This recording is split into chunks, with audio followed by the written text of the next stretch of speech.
Hi, Alan Short from Global Business Coaching and coach at I4T Business. Cash is king. Are you a slave to cash, or do you have financial freedom?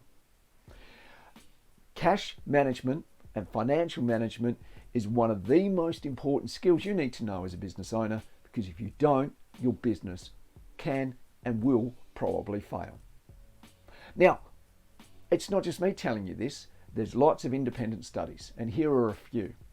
There's a University SA study that found one of the top 3 reasons for business failure is poor financial management. There's a University of Technology in Sydney study that found that the root cause of most small business failure was financial management.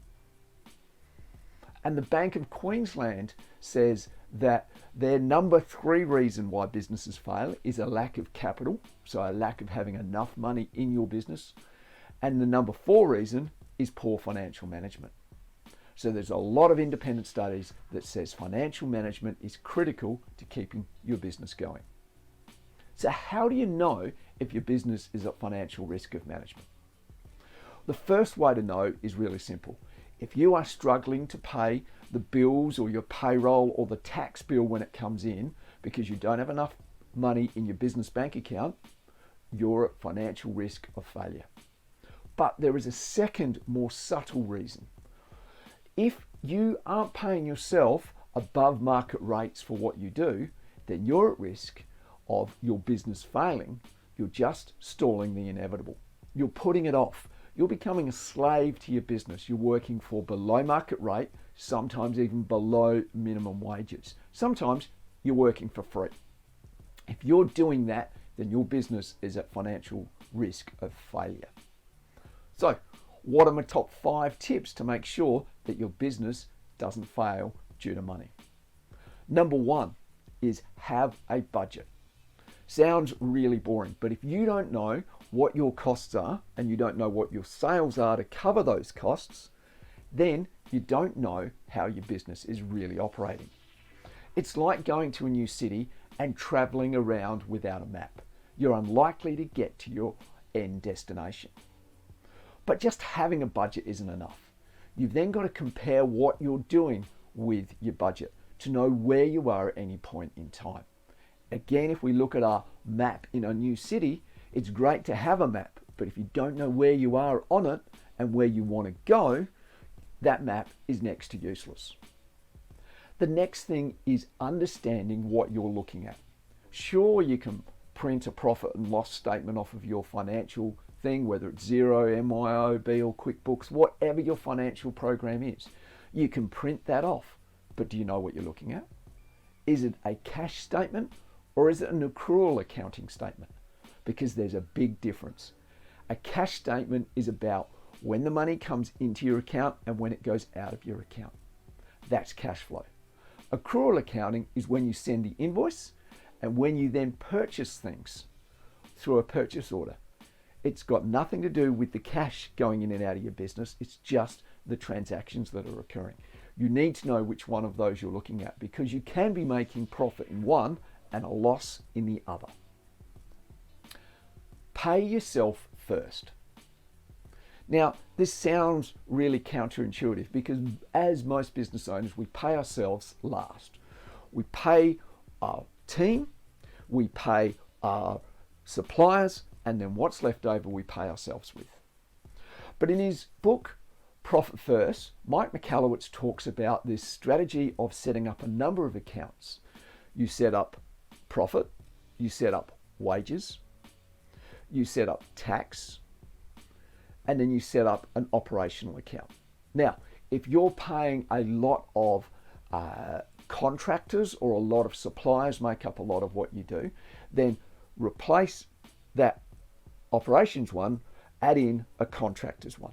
And then what you do is every dollar that comes in, you put a proportion in a profit, a proportion to the tax man, a proportion for wages, a proportion for your contractors or for your materials, and then what's left over goes into your operational expenses. And you run your business from those operational expenses. Sure, things might be tight, but that's going to start you thinking differently about how you spend your money. Now, that is a very complicated strategy, and if you do want more help, I'm going to talk to you about how to get that later. The fourth idea is to get paid quickly. A lot of us operate our business by sending out an invoice and waiting 30, 60, 90 days to get paid. Often we don't have a strategy in place to follow that up. Now, if you've got $50,000 worth of money being owed to you by your customers, if you want to double the size of your business, you've got to find an extra $50,000 worth of capital to keep going the way that you are. Now, I had a filter company come into my house and change the water filter in my home. They're a well-known company in South Australia, and they have a great system in place. When the technician had done the work, had changed the filter and done whatever else he was doing, he then gave me a report there on the spot, and then he asked for payment. And I paid by swiping my credit card on his EFTPOS machine. That company is basically getting paid by me before they're having to pay their team. They don't even have to worry about growing. They don't have to worry about cash flow because the money is coming in before it has to go out. Wouldn't it be great to be able to do that?